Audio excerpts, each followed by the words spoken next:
to secondary students with special needs. As y'all know, I'm a special education teacher, and so this is something I found not only interesting, but very dear to my heart. All teachers want their students to succeed and do their best. But not only just teachers, this is a national goal also. So, with that said, the National Council of Teachers of Mathematics, or the NCTM, has they have 13 to 14 focus statements per grade. We call those standards. Okay, and all grades have approximately, and it's broken into K through 4th, 5th through 8th, and 9th through 12th. And the 4 standards for teaching math concepts or skills is math is problem solving, math is communication, math is reasoning, and math connections. Goals or outcomes of from these standards, they are hoping for students to become better problem solvers, learn to reason mathematics, learn to value math, become more confident in their math abilities, and learn to communicate mathematically. Well, learning disability, or LD, or emotionally disturbed, ED, accounts for about 65% of students that are labeled in special education with just these 2 disabilities, and I found that very interesting. It's a pretty high number. With that said, also, teachers that have special needs students, they're challenged. They're challenged on a daily basis. The students have certain learning characteristics. Their teaching practices they have to be aware of. And what I mean by clarity in research, it said that students with LD or ED fall further behind than their non-disabled peers. And it says that they are on average 2.7 grade levels below their non-disabled peers. And that's for adolescents with LD or ED.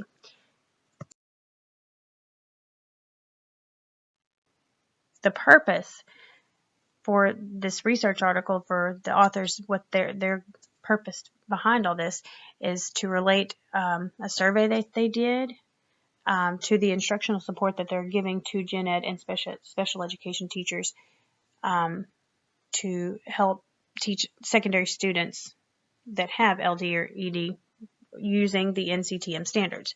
They want to provide examples, support that they found to be effective, and we're going to see the results of that. So, and also they want to provide recommendations for future practice. The method they used, they mailed out questionnaires or survey to teachers in Maryland, and they received open-ended questions, and they used a lot of their responses to help them in their classroom with the different standards and ideas of teaching. Okay, so, and they had in mind the goals of the NCTM standards.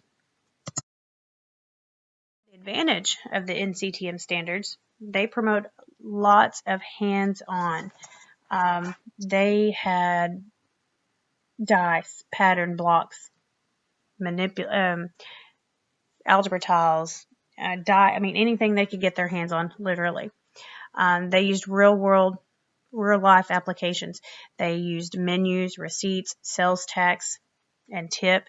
They would even take them to a restaurant and help them have the students figure out sales tax and tip. And what I mean by effective instructional activities here, they use scaffolding, modeling, repetition of the skills, any change. And that's what this was. So anything they could do to help them out.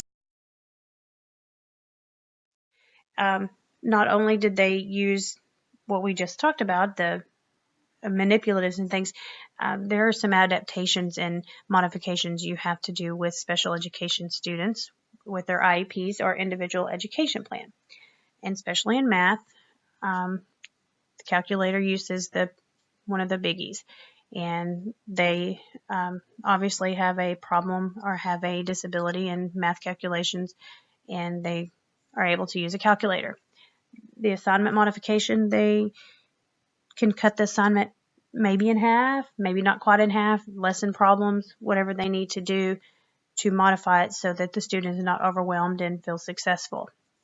Students with ED, we talked about being emotionally disturbed, maybe a behavior management is in plan.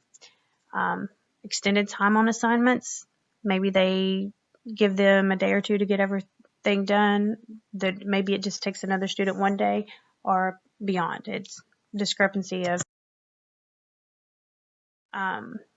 the findings I kind of found to be interesting. I really thought that the real world would be a little bit higher.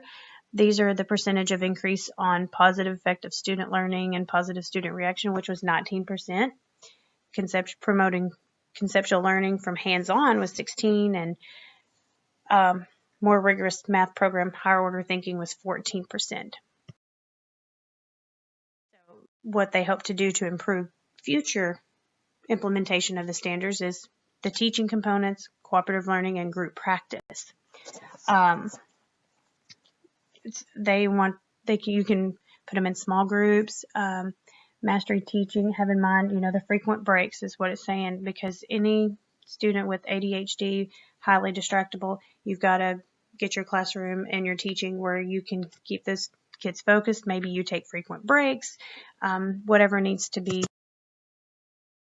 In conclusion, all teachers have an ongoing challenge to help students become better problem solvers, reason mathematically, value math, obviously be more confident in their ability to do math, and then communicate mathematically. The review focuses on teachers' perception of strategies and modifications,